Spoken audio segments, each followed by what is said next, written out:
Welcome back. Silicon Valley apparently facing some competition as the capital of the startup community. Venture capitalists are flocking to Midwestern states, predicting that Silicon Prairie could have more startups than the Valley in just 5 years. Drive Capital is starting a new $300 million VC fund to up-and-coming Midwestern companies. Joining me right now is Drive Capital founding partner Mark Kvamme. Mark, good to see you. Oh, thanks so much for joining us. It's interesting to see that the Midwest wants to become the new Silicon Valley, and it's actually happening. To what would you attribute this activity? Well, I think it's three things. I grew up in Silicon Valley. My father started National Semiconductor. I worked at Apple when I was 19. I worked at Sequoia Capital for 13 years. Ah, okay. So you're a Silicon Valley guy. I'm 100% Silicon Valley. And now you're living in Columbus, Ohio. Columbus, Ohio. Okay. And I love it. I mean, and what happened was I was actually brought there by the governor, Governor Kasich, to help economic development. And I'd never been in Columbus, Ohio, and I actually sat down and I go, oh my gosh, there's real amazing things happening here. Great entrepreneurs, great investment climate. And what it was really missing was some institutional venture capital, things that we learned to do in Silicon Valley. So one of my partners, Chris Olson, and I from Sequoia, left Sequoia to start Drive Capital in Columbus, Ohio. That sounds like a huge opportunity, frankly. I mean, even when you look at the agricultural activity going on in Midwestern states. So why do you think more startups are choosing Midwestern cities as their home base? Well, I mean, if you think about it, a big chunk of startups are started by folks in their garage, and they have no money, and it's very, very difficult to begin in a company. And it's all about money. I mean, when I grew up in Silicon Valley, you could buy a house for $50,000. Right. You know, I bought my first house. I bought in Mountain View, California, for $140,000. Today, that house is $1.5 million. Wow.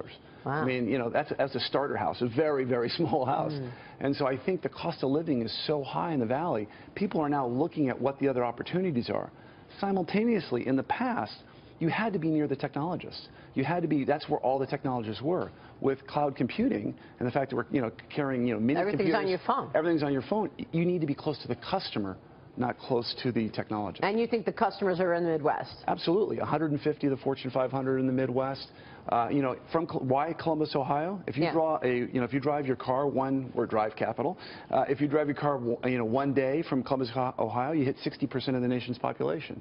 So it's a center for a big chunk of the GDP of the United States. By the way, speaking of driving, I think Uber is also based in one of these Midwestern cities as well. They have their big engineering center in Pittsburgh. Yeah, yes. And they're testing the self-driving cars. Yep. What are some other innovations that we're seeing come out of this part of the country? Well, I was just watching earlier, we were talking about the top colleges in America. The #1 computer science school in America is where? Pittsburgh, Ohio, Pennsylvania. Right. It's Carnegie Mellon. Sure. You know, and so you see a lot of innovation happening around the schools. You know, 25% of the nation's computer scientists come from the Midwest. So we have amazing education and close to So you customers. started in Columbus. What are the cities that are attracting the most talent and businesses right now in the Midwest? Yeah, I mean, we kind of focus from Pittsburgh to Kansas City to Minneapolis and back. We have several investments in Columbus. We have several investments in Chicago. We have investments in Minneapolis, Kansas City, Pittsburgh. Ann Arbor, by the way, is spectacular. They call me the born-again Buckeye now. The born-again Buckeye. Exactly. So I can't, you know, Ann Arbor, you know, Michigan, Ann Arbor thing, Michigan, Ohio thing. But no, Ann Arbor's doing a spectacular job as well. Let me ask you this, because obviously this part of the country has been crushed in some areas because of manufacturing. Jobs are leaving. So could this rise in startup activity, technology, take the place of the jobs that were lost in manufacturing? I really do believe. But do those people have to get retrained? Oh, absolutely. And we're big believers in that. In fact, we have an investment in a company called Udacity that allows people to get computer science degrees for hundreds of dollars.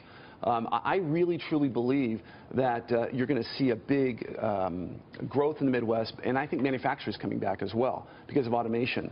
You look at what Amazon's doing. You look at what a lot of these, you know, Amazon just invested $2 billion in Columbus, Ohio. Wow. They're building big distribution centers, big data centers there, because they need to be in the center of where all the activity is. So do you expect what happened to the real estate market in Silicon Valley to happen in the Midwest in terms of the real estate? If we start seeing that kind of activity and corporates headed there? Well, I think you'll absolutely see it. Now, we're more dispersed. It's a bigger geography. I mean, I grew up in Silicon Valley. When I grew up, it was all cherry orchards and apricot orchards there.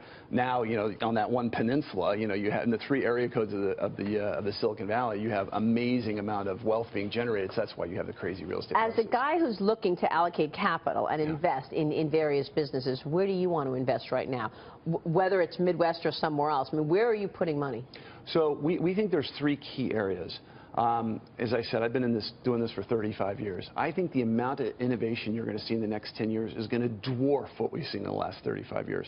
It's basic, I hate to say it this way, it's the rise of the machine. It's machine learning, it's artificial intelligence, it's the Internet of Things. Robotics. Robotics. Yeah. I mean, go online and look at, on YouTube, go to Boston Dynamics and see the fully autonomous bipodal robot. It's amazing what is happening.